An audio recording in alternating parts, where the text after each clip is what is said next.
Did you know that Jamaica was known by its first inhabitants as Jamaica, meaning land of wood and water, an exaltation of its rich vegetation, majestic rivers and coastal waters? What a nice place to live! Hello and welcome to another exciting edition of Jamaica Magazine. I am your host, Audrey Williams. Today, we learn about how one woman used her farming skills to contribute to Jamaica's food production. And we will then explore one historical site you can visit this summer. All this and more when we return, so don't you go anywhere.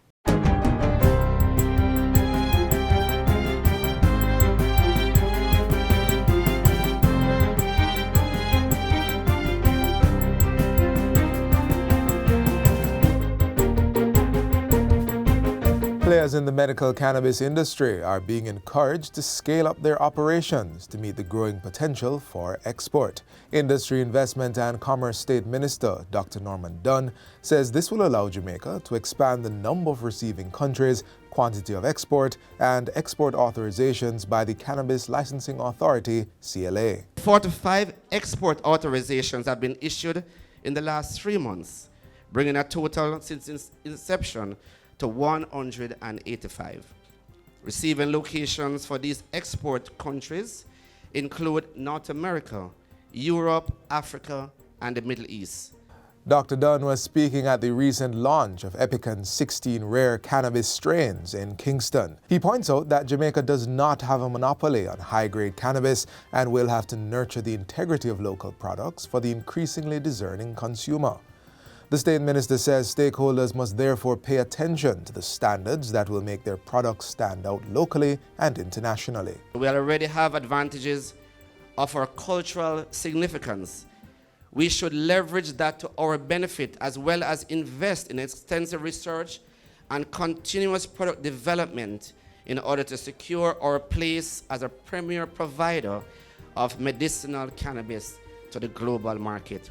The global cannabis market is projected to grow from $28 billion in 2021 to over $100 billion by 2028.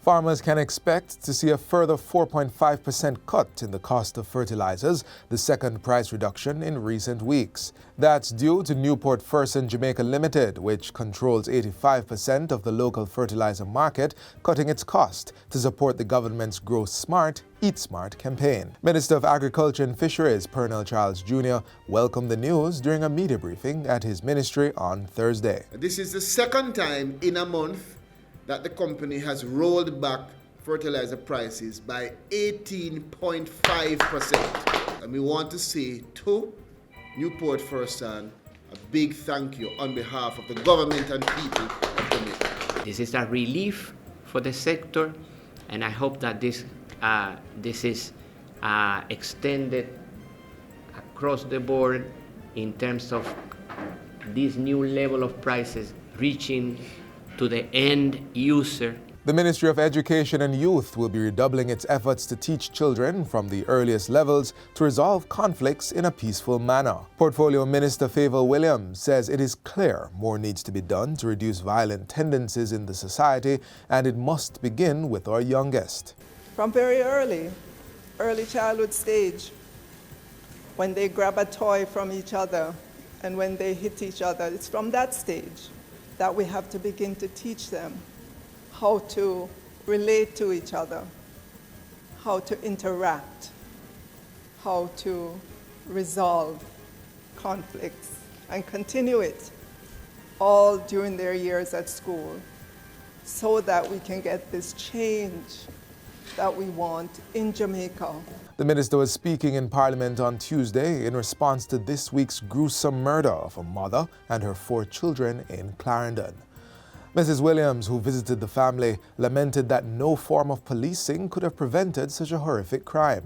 She commended the Child Protection and Family Services Agency for providing immediate psychosocial support to those grieving the loss, adding that the government would also offer whatever financial support it could to the family. The National Blood Transfusion Service is assuring the public that persons who have been vaccinated against COVID-19 can in fact donate blood. The clarification comes from Dr. Natalie Sharp, Director of the National Blood Transfusion Service. She released a press statement refuting a circulating voice note that claims vaccinated persons cannot donate blood. Dr. Sharp says persons wishing to donate blood can visit any of the 11 collection centers island-wide, including the one most recently opened at the Spanish Town Hospital. Blood donors must be in good health, within the ages of 17 to 60 years, and weigh more than 110 pounds. They are advised to have a good night's rest, have a meal 1 to 3 hours before donating, and wear loose-fitting clothing. The public may visit nbts.gov.jm for more details. The Ministry of Culture, Gender, Entertainment and Sport is inviting talented Jamaicans to submit designs for the float parade on Emancipation Day.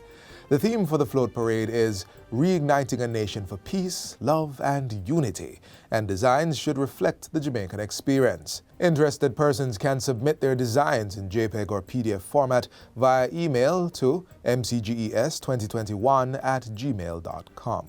They may call 876-553-0550 or 876-978-7654 to seek further information. 3 categories of designs are being accepted: the float, which comes with a prize of $200,000, costume group with a $100,000 prize, and music truck with the winner to receive $50,000.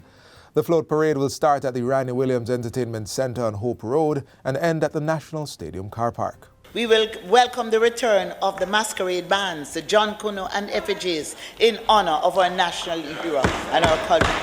Entertainment coordinator at the Jamaica 60 Secretariat, Orlando Sinclair, adds that the float parade will have a carnival-type atmosphere, with floats representing our culture and experiences. He says the designs will not be restricted to any one period in the history of Jamaica. And finally, Prime Minister Andrew Holness has joined Foreign Affairs Minister Kamina Johnson-Smith in congratulating Baroness Patricia Scotland on her re-election as Commonwealth Secretary-General. Baroness Scotland will serve for the 2022-2026 period after a 27-24 vote to secure the top job.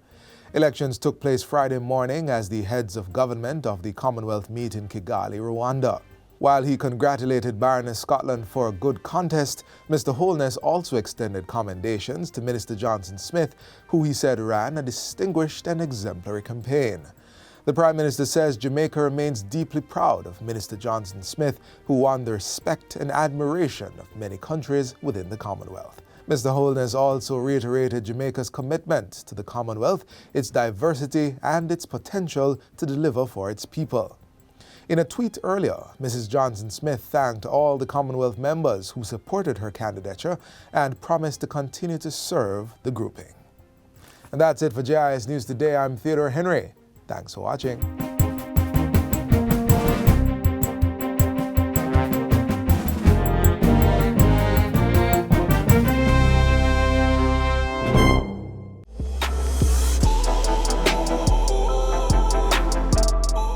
More women have joined the country's mission to increase agri-production for food security. Let's learn how one woman has acquired the techniques and skills to cultivate crops despite a major life adversity.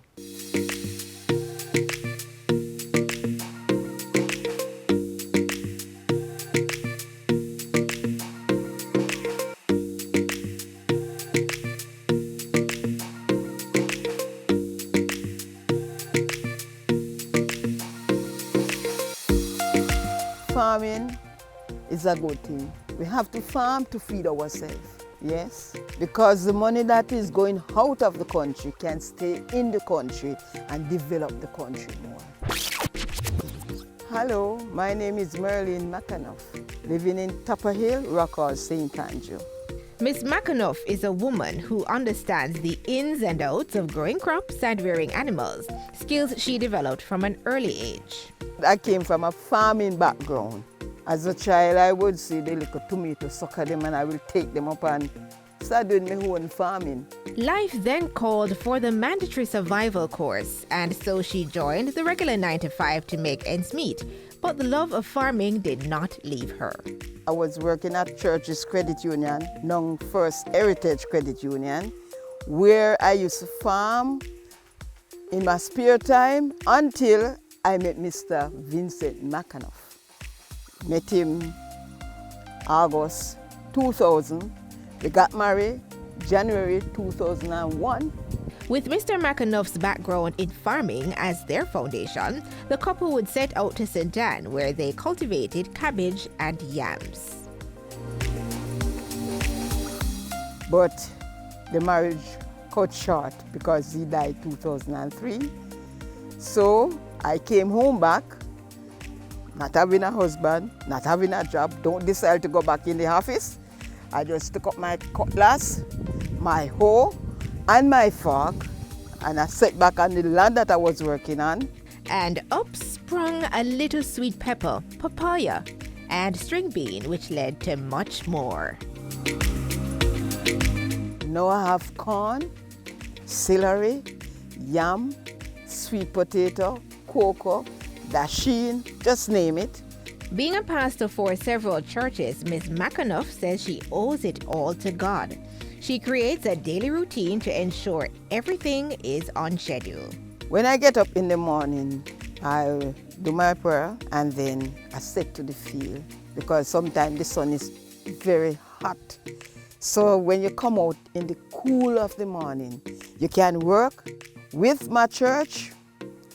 Of course, I preach at 6 churches and I have to attend meeting, I have to attend funeral and all of those, and to go to the market on a Friday. As a woman in farming, the Rural Agricultural Development Authority, RADA, noticed her efforts to contribute to Jamaica's food production. Because of my dedication in farming, and they came and they saw the things that I'm doing. And for one, I can tell you, RADA support me a whole lot. Recently, I received a catchment tank up there from RADA, 1,000 gallons. So I just reap between 900 to 1,000 pound weight of Irish potatoes. And those seeds were given to me by RADA.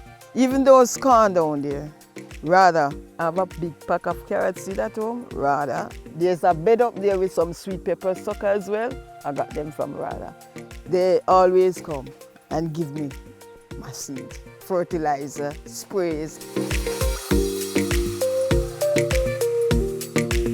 Agriculture is one of the main drivers of economic growth in Jamaica, earning foreign exchange and creating jobs. Our women are a part of that story, helping to grow the sector and secure Jamaica's food security. From farming, fisheries, research and development to veterinary medicine, agro-processing, policy development, agribusiness, and other areas, women have taken up the mantle to lead in their respective roles. To support women farmers, we have also made access to the agricultural land a priority for women through the Agro Investment Corporation, AIC, where 20% of all government-owned lands are allocated to youth, including women ages 17 to 35 for agribusiness projects. And to all Jamaicans, Madam Speaker, we say, let us remain focused and committed to building on the foundation that we now have so that we can establish truly a strong, sustainable and resilient agriculture and fisheries sector going forward. Now, I am going to continue.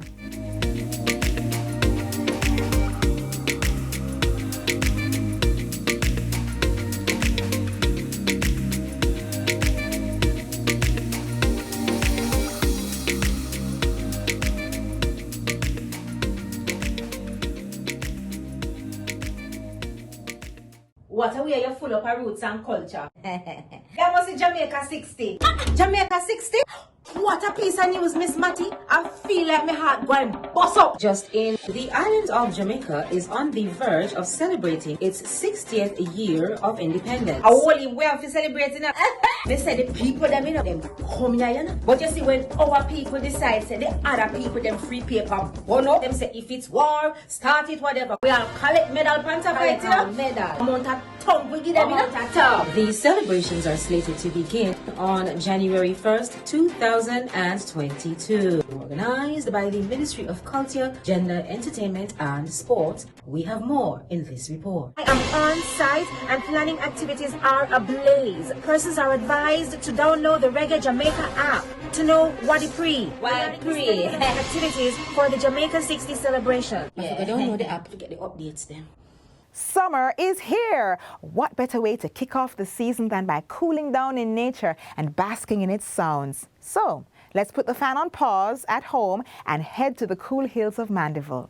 A land with a blue depth of Caribbean Sea embracing its shores, with trees shading your backs, with the wind gusting through the branches to play a reggae beat on our skins, and above all, a land with a tropical climate. It's warm weather all year round, but with a slight variation between summer, winter, and a little more variation between hot and cold, just cool enough. This is Jamaica, and this is a cool summer in Jamaica.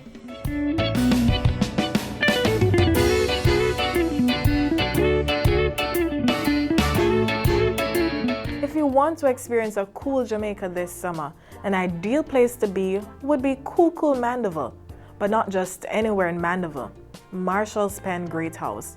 And this is where my next summer stop took me. We're at my home and private nature reserve, which is Marshall's Pen in Mandeville. So Marshall's Pen is located north of Mandeville, in a village called Miketown. It's like the rest of Mandeville. It's a little bit cooler, not as cool as it used to be, but it's still cooler than Kingston. This natural reserve supports many endemic and rare species of plants, birds, and reptiles. So if you're keen on learning about the beauty of nature, then you'll fall in love with this 18th century property. Marshall's Pen is unique because of its location with mid-level forest, and to be so close to Mandeville and still have a lot of good quality forest. Jamaica has altogether 30 species of endemic birds, and 23 of those can be found right here. So as far as possible, I try and grow endemic and native species in the garden. So some of them are found here naturally, and some I bring from other places. Some examples are the Pitcairnia bromeliad, which I brought here from Dolphin Head. It has some lovely red flowers and attracts hummingbirds. There's also the vervine, which has pink flowers and attracts hummingbirds as well. Very, very pretty. We also have some herbaceous plants like ramgoat dashilong. It's called that because it's reputed to have the quality of natural Viagra. Lots of people drink it. I don't. But yes, so the scientific name is Turnera ulmifolia. So also in the garden we have some very large and very old trees, and they're covered with bromeliads and orchids and other sorts of epiphytic plants that grow on the tree but don't damage it. And many things live inside those plants. So we have the whole ecosystem in the tree. Royal palm trees are also endemic. They're another good bird feeding tree. The fruits are loved by things like white crowned pigeons or ball-pates. We have one of Jamaica's prettiest lizards here, if people can think of a lizard as pretty. I do. And that's the Graham's anole. The scientific name is Anolis grahami, and it's endemic to Jamaica. It's not found anywhere else, but it has different colours across the island. So here it's turquoise and orange and green and blue. We have 3 different hummingbirds in the garden. Red-billed streamer-tail, the vervain hummingbird with the smallest, which is almost the smallest bird in the world, and also the mango hummingbird, which is larger than the streamer-tail but dark and has some red colour. We also have lots of butterflies, dragonflies, and beetles, but one interesting one is the brightly coloured orchid bee, which is a turquoise colour, and you'll see it in my garden. You see it not so much on orchids but on the anthuriums, where it's collecting the pollen from the flowers of the anthurium, and it's going to use the scent to attract other bees. This isn't only a place to enjoy the gifts of nature.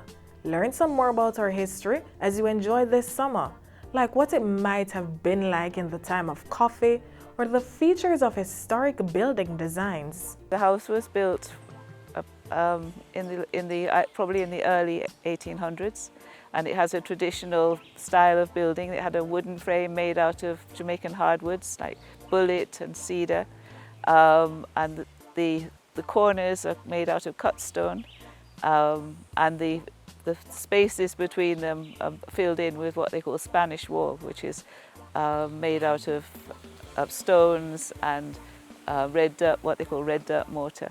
Well, if you're walking around, you can also see the barbecues, which doubled then as now as a place to catch water. So there's no surface water here, so we have no springs, no wells, no other source of water but rainwater. And that's all caught on the roof and on the barbecue areas around the house, which are in the traditional style. And they were also used for drying coffee because this was a coffee property. Coffee really ended in the 1840s, and since then it's been a cattle property. But the coffee storage house is now a cottage, so you can definitely stay over and enjoy eco-tours like bird watching, and a lot of writers, bird watchers and artists love to come here to enjoy themselves, especially in the summer when it's cooler. And just like that, a cool summer can be had in our Jamaica. There's somewhere here fitting for just about any temperature you'd like to experience.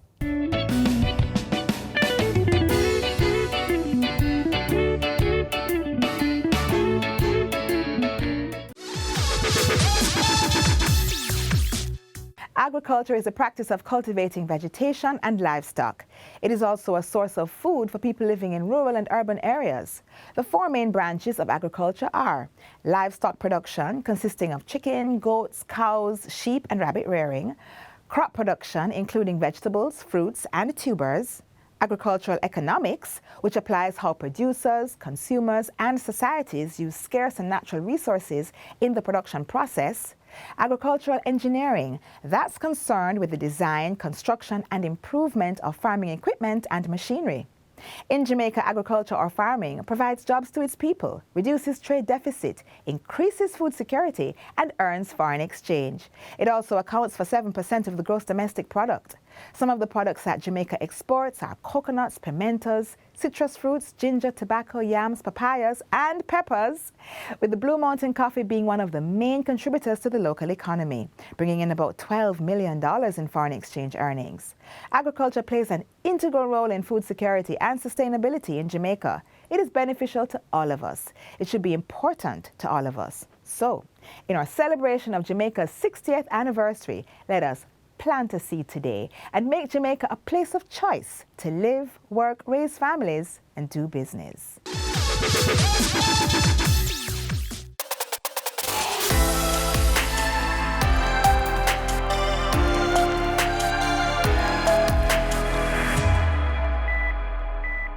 Gender equality was always a factor at the highest level of decision-making.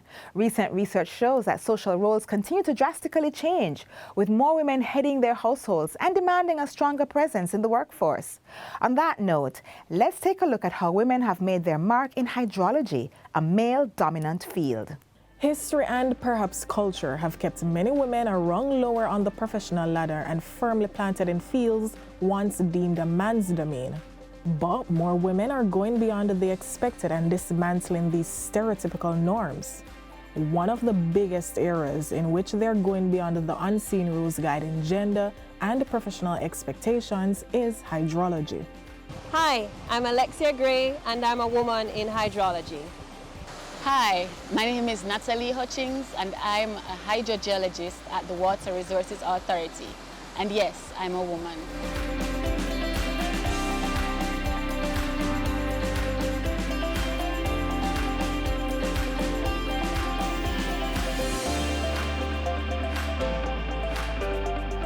I ended up being a hydrologist completely by accident, by serendipity.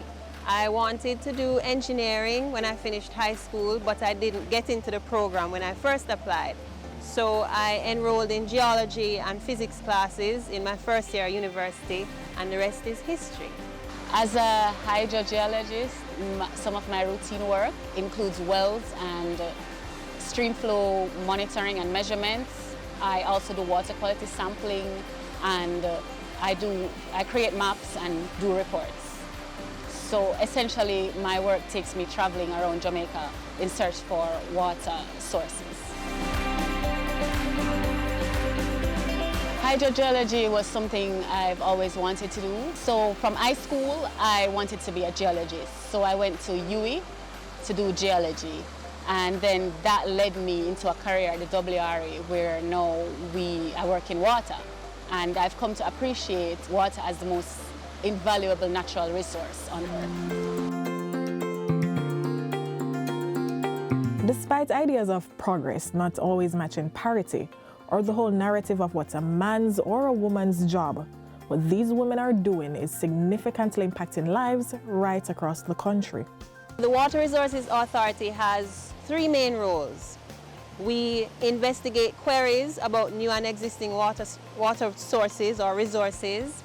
We collect data in terms of stream flow and quality, and we also allocate water to users such as the NWC, which is our biggest user, and other entities. In order to allocate water, we would have to have an understanding of how much water is available.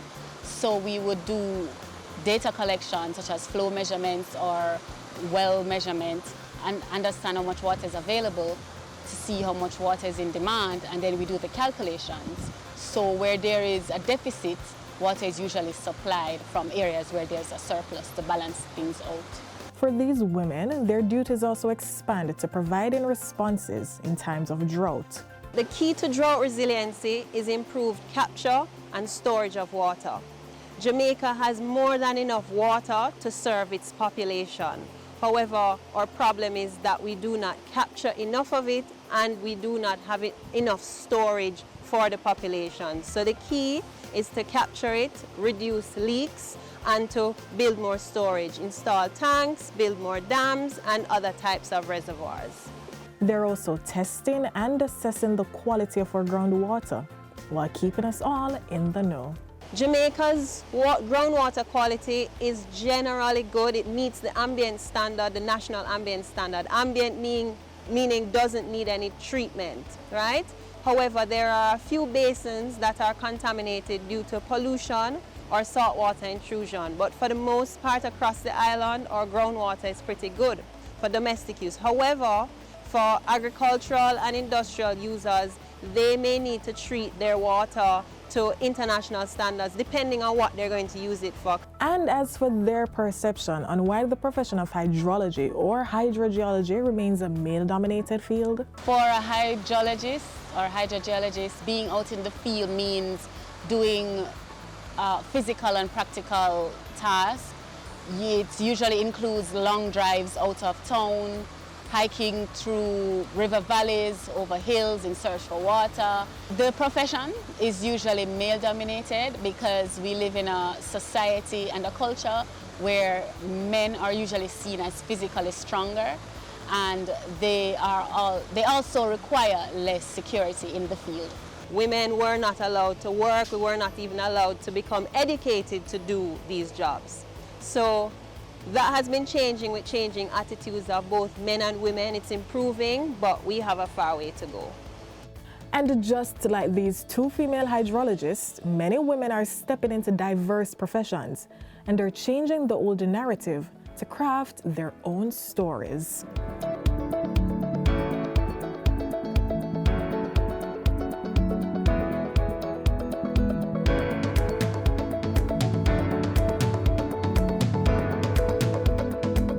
We've come to the end of our program. Get a recap of all you saw here and more on our YouTube channel. Also, feel free to visit our Facebook, Instagram, and Twitter pages for news you can use. From all of us here at the JIS, I'm Audrey Williams. Bye for now.